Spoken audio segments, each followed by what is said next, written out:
Hey, welcome back to Album April. It's April 5th, and today I listened to Carrie and Lowell by Sufjan Stevens. Stevens is an artist that has come up a few times when I was looking for albums to listen to for Album April, in particular two of his albums, Illinois and this one, Carrie and Lowell. Illinois is the second in a series of albums. He said in 2003 he was going to make an album named after every single one of the 50 states, and I guess after two he decided I'm not going to do it and said I was joking the whole time. And this one, which is a lot more of a personal album. Carrie and Lowell were the names of his mom and his stepdad. And his mom, Carrie, died a couple years before this album's release. Looking back on it, I do kind of wish I had listened to Illinois instead of Carrie and Lowell because apparently Sufjan Stevens switches up his musical style a lot with different albums. Illinois is described as having like an indie rock, indie folk with elements of like orchestral music to it, which sounds right up my alley. This is a much more stripped down album. A lot of these songs sound very similar. It's just like a guitar and like whisper singing, and that's pretty much it.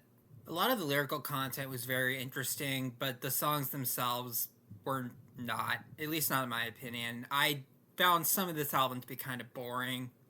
There really isn't much to even talk about when it comes to the composition. There were a couple songs that did sort of stray away from that one guitar and whisper singing thing.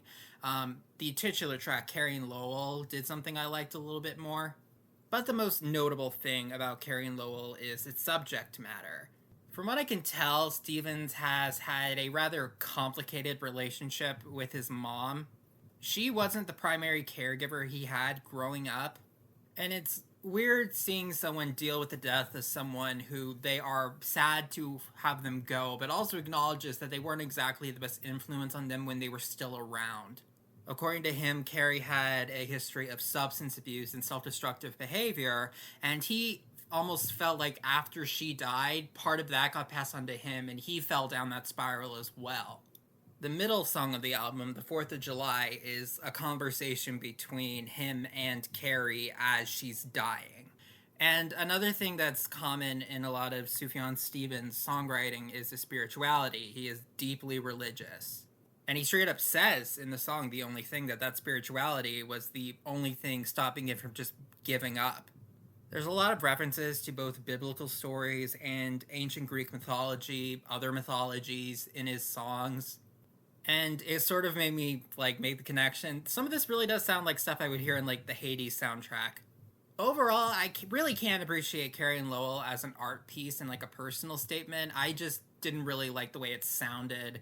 I probably will want to listen to Illinois at some point in the future, like a later album, April. For now, the only thing from Sufjan Stevens I've heard is Carrie and Lowell, and it was, I think, a good album. It just wasn't really for me.